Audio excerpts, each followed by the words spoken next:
आप सभी को बड़े और छोटों को हमारी तरफ से राम राम। हमारे चैनल पर आप सभी का स्वागत है। तो आज मैं लेकर आई हूँ कार्तिक मास आंवला नवमी की एक साथ दो व्रत कथाएं, पूजा विधि और पूजा की सामग्री क्या है और क्या है उसका महत्व, तो जानते हैं। कार्तिक मास के शुक्ल पक्ष की नवमी तिथि को आंवला नवमी व्रत करना चाहिए। आंवला नवमी को अक्षय नवमी के नाम से भी जाना जाता है। इस दिन किया गया पुण्य कभी समाप्त नहीं होता। इसका पुण्य 7 जन्मों तक मिलता है। इस वर्ष आंवला नवमी व्रत 10 नवंबर 2024 को है। इस दिन सूर्योदय के समय भक्ति पूर्वक अनेक पुष्पों, वस्त्र, गंध, फल, तिलसिट, अन्न, गो, धूप आदि माला से निम्नलिखित मंत्र से आंवला वृक्ष की पूजा करें। मंत्र इस प्रकार है।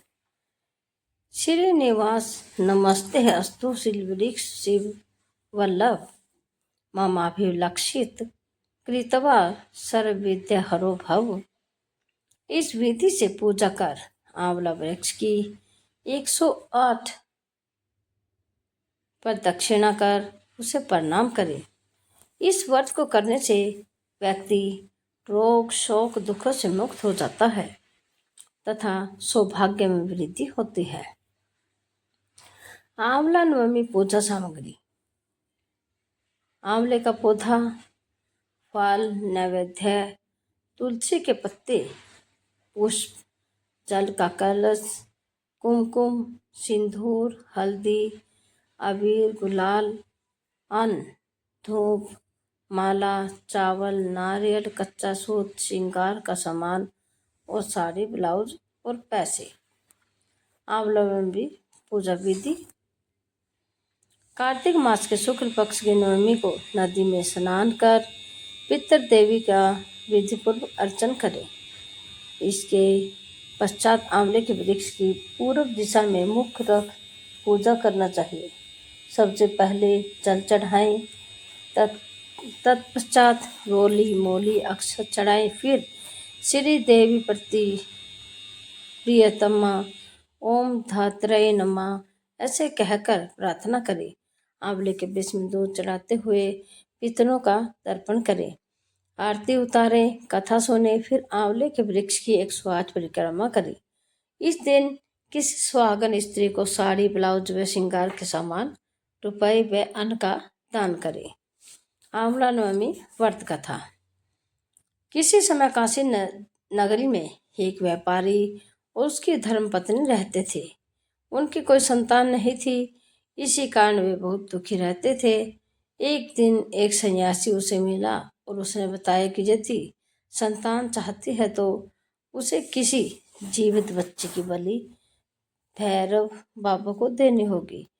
उसके जब अपने पति को बताया तो उसे यह बात जरा भी पसंद नहीं आई, पर पत्नी संतान पाने के लिए आतुर थी, इसलिए उसने एक बच्चा चुराकर उसकी बलि भैरव बाबा को दे दी। इसके पाप के कारण पत्नी को अनेक प्रकार की व्याधियों से ग्रसित हो गई। पत्नी की ऐसी हालत देख व्यापारी को बहुत दुख हुआ। तब उसकी पत्नी ने बताया कि बच्चे की बलि देने के बाद पाप स्वरूप मेरी यह हालत हुई है। बहुत बड़े बड़े महाताओं से पूछने पर उन्होंने बताया कि कार्तिक मास की शुक्ल पक्ष की नवमी तिथि के दिन नदी में स्नान कर आंवला वृक्ष का पूजन कर विधि पूर्वक अर्चना करें। अनंतर गंध पुष्प धूप नैवेद्य से व्यापारी की पत्नी ने तन मन धन से विधि पूर्वक पूजन व्रत किया। इससे शीघ्र ही उसके सभी कष्ट दूर हो गए और एक स्वस्थ सुंदर बालक को जन्म दिया। इस दिन महिलाएं सुख, सौभाग्य, निरोगी काया, स्वस्थ उत्तम संतान की प्राप्ति के लिए यह व्रत रखती हैं। इस प्रकार जो महिला भक्ति पूर्वक इस व्रत को रखती हैं वे अवश्य ही सभी संपत्तियों को प्राप्त करती हैं। एक आंवला राजा था जो रोज एक सोने का आंवला दान करता था और बाद में खाना खाता था। एक दिन उसके बेटे बहू ने सोचा कि इस तरह तो राज्य का खजाना खाली हो जाएगा, इसलिए इनके दान करने की आदत को बंद करना चाहिए। फिर राजा का पुत्र आया और राजा ने से बोला कि आप सारा धन लुटा देंगे, इसलिए आप आंवले का दान करना बंद कर दो। तब राजा रानी व्याकुल मन से उजाड़ उजाड़ में जाके बैठ गई। राजा ने आंवले का दान नहीं किया, इसलिए खाना भी नहीं खाया। तब भगवान ने सोचा इसका मान तो रखना पड़ेगा। तब भगवान ने सपने में कहा कि तुम उठो, तुम्हारे पहले जैसी रसोई हो गई है और आंवले का वृक्ष लगा है, तुम दान करो और जीम लो। तब राजा रानी ने उठकर देखा तो पहले जैसे राजपाट हो गए और सोने के आंवले वृक्ष पर लगे हुए हैं। तब राजा रानी पहले की तरह आंवले का दान करने लगे।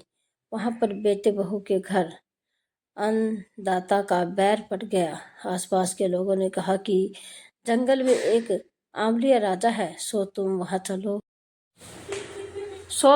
चलो तो तुम्हारा दुख दूर हो जाएगा। वे वहां पर चले गए। वहां पर रानी अपने बेटे और बहू को देखकर पहचान गई और अपने पति से बोली कि इन दोनों से काम तो कम कराएंगे और मजदूरी ज़्यादा देंगे। एक दिन रानी ने अपनी बहू को बुलाकर कहा कि मुझे सिर सहित नहला दो। बहू सिर धोने लगी तो बहू के आंख से आंसू निकलकर रानी की पीठ पड़ गए। तब रानी बोली, तुम क्यों रो रही हो? तुम्हारे कारण बताओ।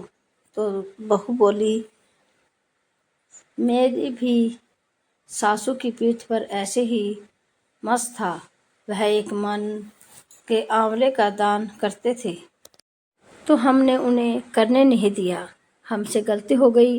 तब सासू बोली, हम ही तुम्हारे सास ससुर हैं, तुमने तो हमें निकाल दिया, पर भगवान ने हमारा सत्य रख कर लिया। हे भगवान, जैसा सत्य राजा रानी